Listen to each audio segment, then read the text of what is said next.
might be thinking about buying one of these and you're not sure if it's the right bike for you. So I'm just going to tell you my perspective of what I think of the Grom.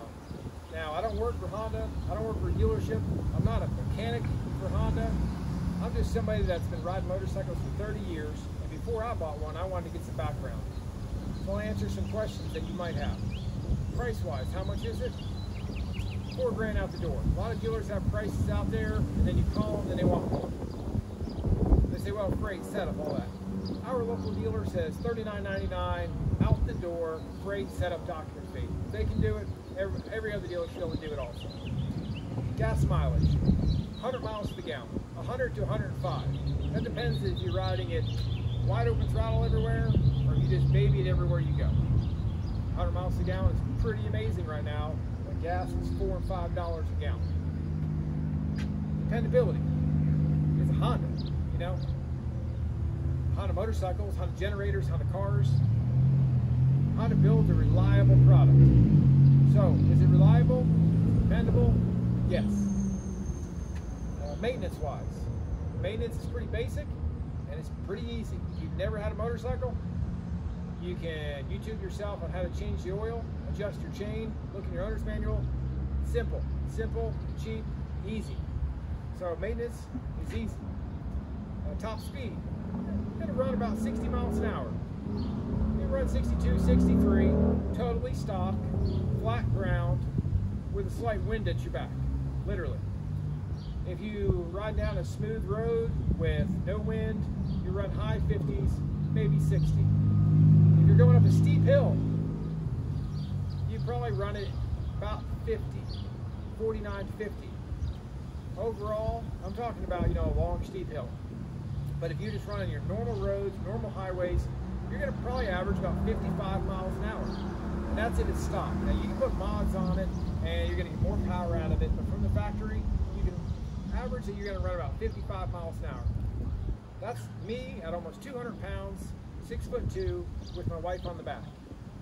Now, it'll run, of course, a little bit better when you're by yourself, but still, it only goes so fast. Red line's around 8,000 RPMs. Top gear at 8,000 RPMs, you're running just breaking 60 miles an hour. Weight, I don't know if I said this, but weight's about 225 pounds. You can pull to a curb, stand up, just go ahead and work the clutch over the curb, bring the back over, sit back down, take off. There's nothing really protecting you from the bottom, but it's lightweight. You can go over something like a curb, cut through the grass, take off somewhere else. Maybe cut through a field. I mean, where can you ride it? Maybe that's another question. Well, where can I use it? We use it everywhere. We ride it through the grass, the field, on the interstate, 4-lane highway. We rode it in the city. We rode it everywhere. Everywhere. We can take it everywhere. So, can you use it everywhere? Yes. You can change the tires out, put some enduro tires on it. Now, they won't roll as smooth. You lose a few miles an hour. But then, you know, if you're more into hitting a little trail, dirt road, I mean, you're not going to be taking it out and doing big trails on it, but you can cut through a trail somewhere or take a dirt road on a scenic route. How comfortable is it? Well, it's comfortable enough. The foot pegs are low enough, the handlebars are high enough, and even somebody like myself that's 6'2", I can get on it and I'm still comfortable. I mean, all things considered. I've got a back injury, so not any motorcycle is really comfortable, but this feels about as comfortable as our KTM Duke or our last Supermoto. Now, it's not as comfortable as a Harley, but it's fairly comfortable. And I put my wife on the back, and you know, we can be pretty comfortable on this bike and run it, you know, for, you know, local rides, small rides, cutting across town, maybe going to the movies, which, I don't know, we've had some rides. We were in New York City, and we rode this out to through the tunnel to the Garden State Parkway and out in New Jersey, and it was smooth, comfortable. It was a great bike. That was our 2018 model. Now this is the 2020. 2022 is looking a little bit different, but basically the same bike, basically the same horsepower, the same speed, same comfort, same reliability. So if you're thinking about buying a Honda Grom, I wouldn't hesitate. Whether you're male, female, young, old. I mean, if you were 12 years old, you'd have a blast on this bike. And if you're 75 years old, you'd still have a lot of fun on this bike. We keep it quiet, stock exhaust, everything all stock on it.